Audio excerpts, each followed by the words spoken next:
Hello, everybody. Welcome to this new episode of Reactor, the podcast, where we talk about sales and marketing strategy for deep tech and climate startups. So, if you are a founder, if you are an head of sales of a startups or a scale up, you might find some inspiration and insights to grow your business even more.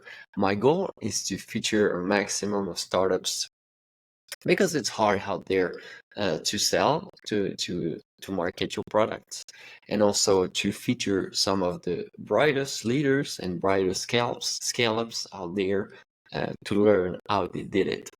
I do interviews of those leaders. If you are interested, I encourage you to look at other episodes of the podcast.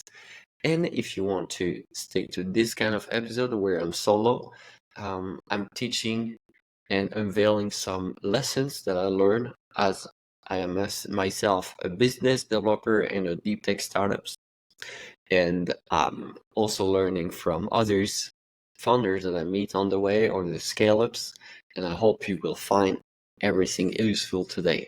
So let's directly jump in today into this new episode where I will talk about why no one is buying directly from you when your product is 10 times better, 100 times better. This is a problem. You may have seen you're pitching your solution to a customer. This is your ideal customer. It's your product market fit. So you can help this customer, and yet this guy is not buying. Have you ever wondered why, crowdfunding is so hard?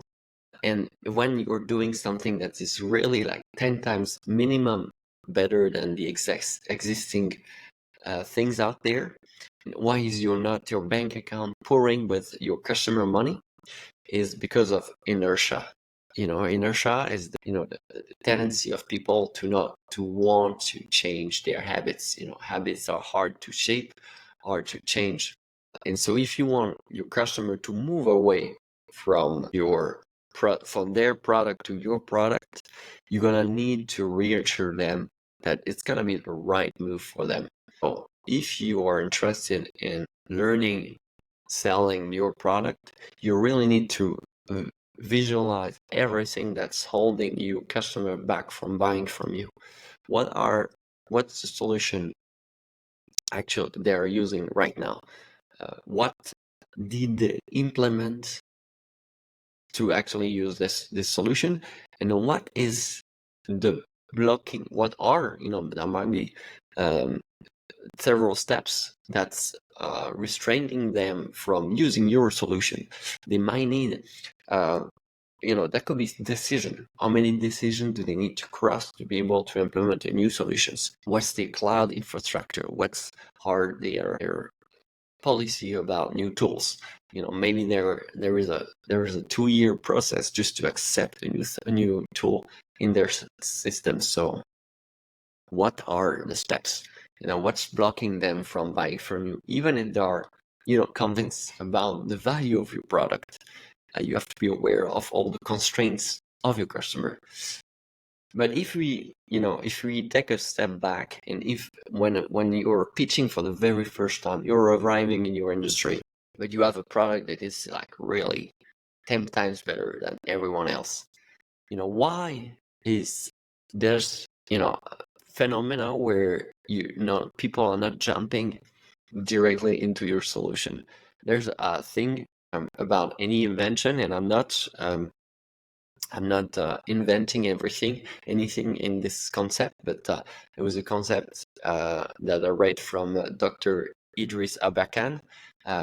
He's a researcher in France.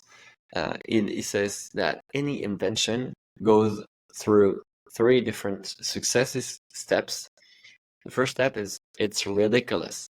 It's when you're bringing something on the table, people are saying it's impossible to make, it's impossible to achieve, and people might even laugh at you. They might say, it's ridiculous, really, to imagine this. That's the first step, ridiculous. Second step is dangerous. So now you are in. So you are actually going to build this ridiculous thing.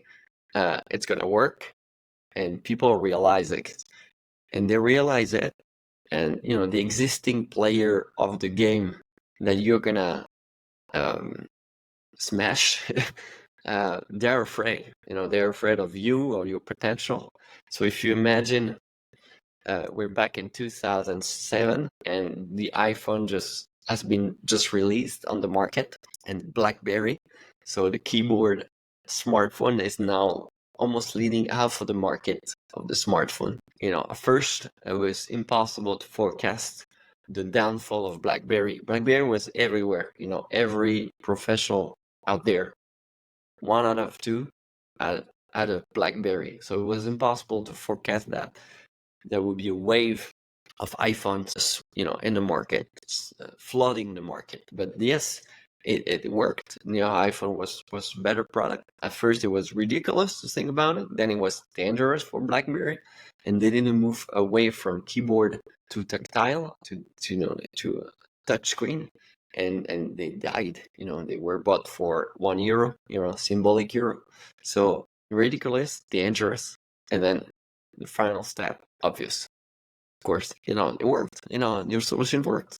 So you mentioned when went from a crazy idea to actually it makes sense. And if it's the same for any entrepreneur. If you are out there, kudos to you. If you are launching your project that everybody looks at you and says, it's crazy, you're actually doing exactly those steps. It's crazy. And whenever you will succeed, all those people might say, I supported it from the very first day. They did not, but they will say it's obvious that you were gonna succeed. If you think about Gen AI, so generative artificial intelligence, 50 years ago it was ridiculous. It was science fiction.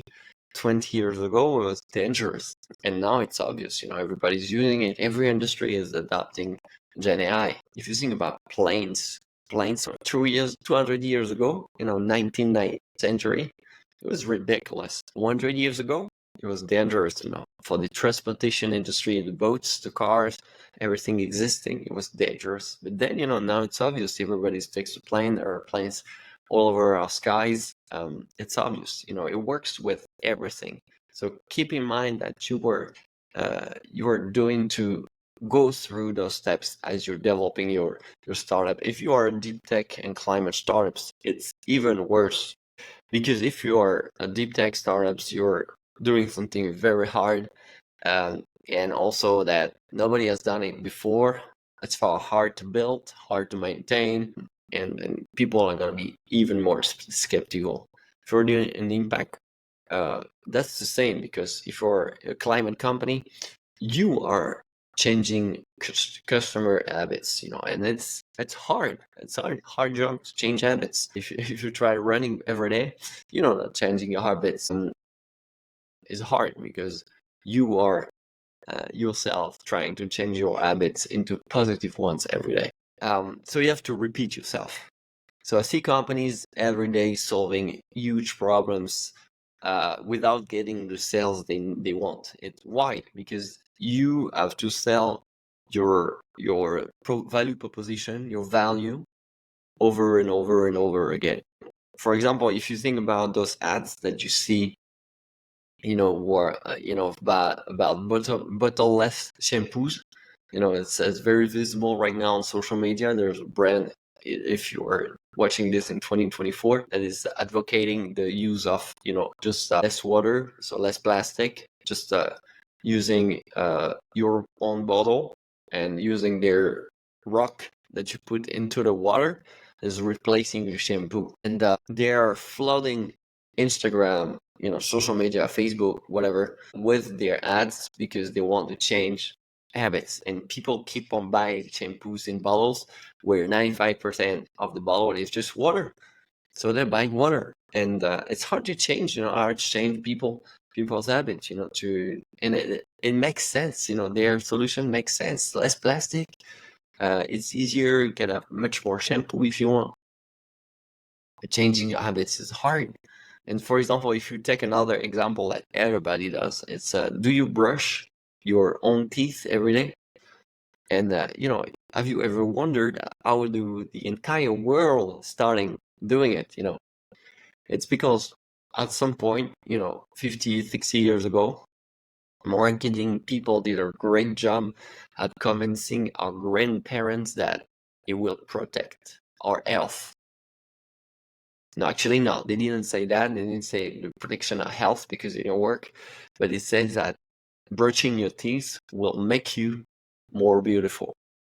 And people started doing it because you are actually using the emotion side of people, and people are emotional. If you were telling me that with this tool, this thing, I will be more successful, richer, I will be more happier, I will buy from you.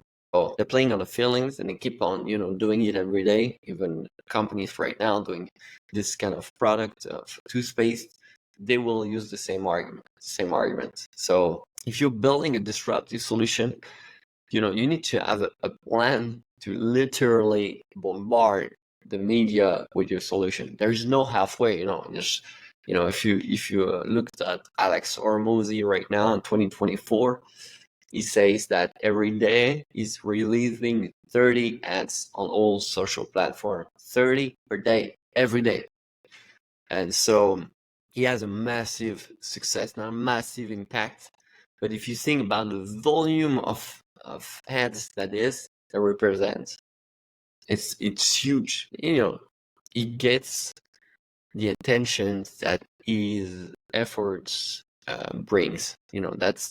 That's the level of effort that you need to achieve in order to make yourself irreplaceable and obvious.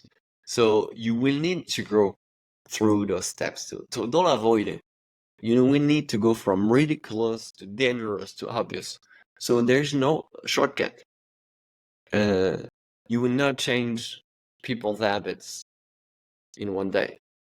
So you need to go there. So you better start as soon as possible. You will repeat yourself over and over and over again. Yes, you are passionate about your project, so keep your message for sunny days and for rainy days. And I always get the question as well, and it's a good question, legitimate, but the answer is I already said it. Actually, it's like, what is the timing to start doing marketing, doing this hard steps is as soon as possible. And there is no when our product will be ready. It will take time, effort, and talent to build that thing. So if you advertise on the way, long before it's ready, you will attract talents to build it. You will attract media attention. You will attract investor money. You will attract a lot of good things. And also you get a lot of feedback too, feedback from the industry, feedback from people. So you want to be accepted in your industry long before your product is ready. So if you think about in 2024, we still have, thermical planes, and if you say that 20 years from now, there'll be only electrical or something else, nuclear planes in the sky. If you are now building one, I have to warn you today to be, strong and heavy on your communication, because you need to change the whole industry. You need to have everyone on board, the authorities, but as well the public, to let them know that you're building this and it's gonna fly and it's gonna be awesome. It's gonna solve climate change and let you go on vacation at the other side of the world. So really, there's no wrong time or bad time. The right time was yesterday, but the other second right time is now. So start now advocating your product. Start simple. Start with one post a week. Become a leader in your industry, the one you're trying to change. So go through the steps of ridiculous, dangerous, and obvious, because that's the only way to go. So it's the path that you need to take, and I encourage you to take it really early in the process to get as much feedback as you want. that's it for today. Thank you for watching me, listening to me again. It's a pleasure to have this kind of as well small episodes that you can listen while running or while doing exercise. I hope you got a lot out of it, and it's always a pleasure to get some feedback about my episodes. So if you liked it, share it. Uh, you know, put some stars on Apple Podcast or Spotify, wherever you listen to your podcast, and don't hesitate to share it to anyone that you like or anyone you hate. Thank you for watching, and have a nice day. Bye.